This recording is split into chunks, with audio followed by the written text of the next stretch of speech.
Alright, the other day I made a theory about some of the smaller stuff in Outlast Whistleblower, and I'd like to make a theory on the full game this time.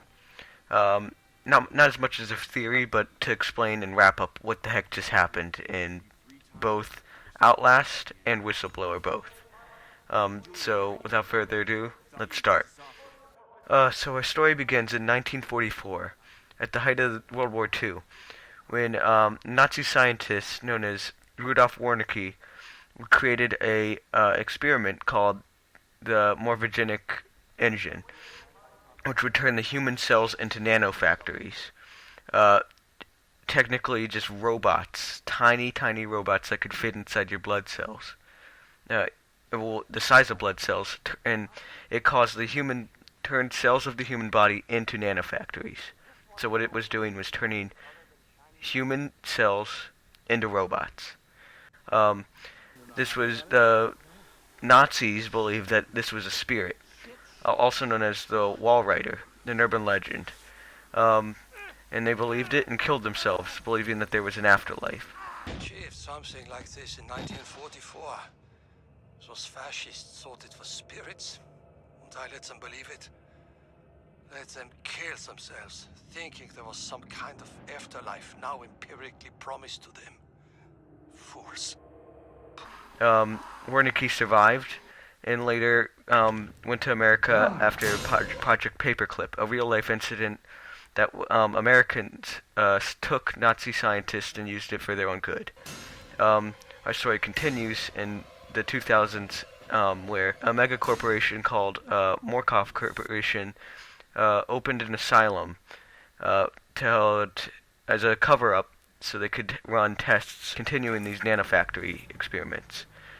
And they continued, and many patients were deployed inside this asylum.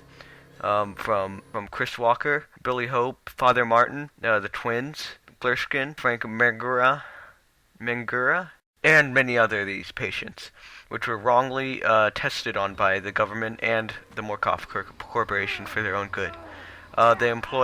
As these tests continued, they employed a software engineer by the name of Wayland Park, who leaked some of the information from this company, and was during the project uploaded the software and to the Wall Rider project as it continued. But then he was caught by Jeremy Blair and was put inside the Wall Rider project.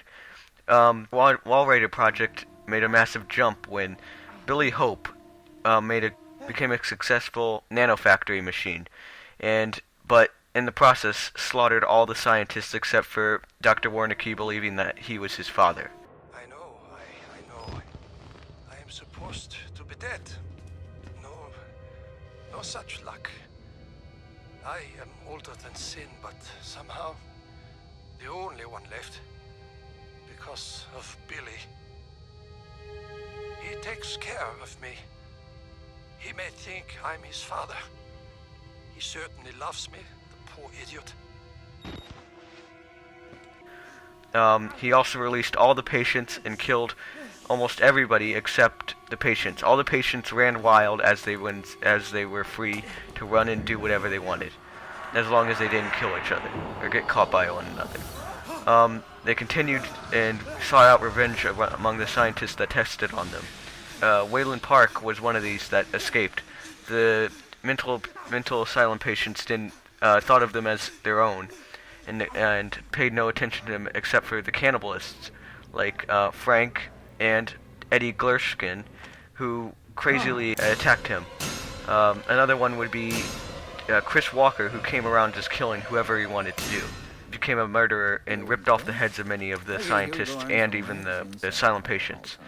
This continued as the patients ran the asylum, but the leaked information that Wayland Park sent out was found by Miles Upshur, who went to the asylum that night and discovered all the terrible things that had happened. Father Martin saw this and believed that the Wall Rider was a god, and believed that Miles Upshur was the one that would leak all the information and tell the world of his religion. Miles Upshur continued on through the asylum as Wayland Park did at the same time. Miles Upshur killed a whole bunch of things, and then went down into the basement and discovered the true secrets. Dr. Warneke was down there and taught him how to kill Billy Hope, as well as Billy Hope killed Chris Walker in the process. As he continued, he killed all of the. He tried to kill him, but failed, as the wall rider also known as Billy Hope, jumped hosts and went into him.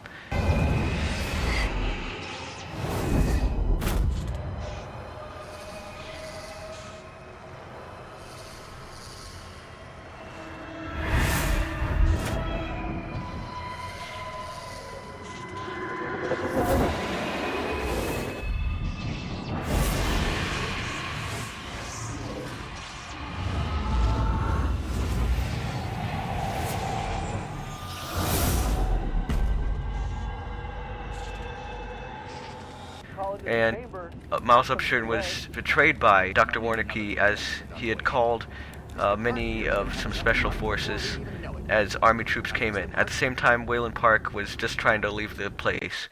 As he walked out, the wall rider came out, sprung out of the door, and chased him out, and he was the only survivor. As the only survivor, he had enough footage to put the Murkoff Corporation under, although having his life destroyed in the process. There's enough hard evidence in that video file to make a world of shit for our friends at Murkoff. You got out of Mount Massive alive, and we've done everything in our power to cover your tracks. But our enemies are twitching and malicious corporate paranoics with resources you're too moral to imagine. You won't be the only target. Anyone you care about, your wife, your child, there'll be nothing to Murkoff but ways to hurt you. I need you to understand the bridge you're crossing here. You will do irrevocable damage to the company. You might even get close to something like justice. But once you click upload, your life is over. Everyone you love is fucked. But it's the right thing to do. Is hurting Murkoff worth that much to you?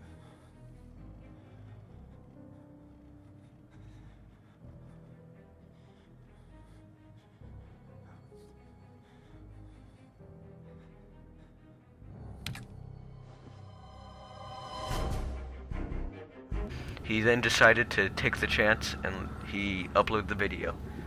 That's where our story ends, and the Murkoff Corporation probably was destroyed, and most of the asylum is probably the same way we left it. All just destroyed, and the inmates are running the asylum.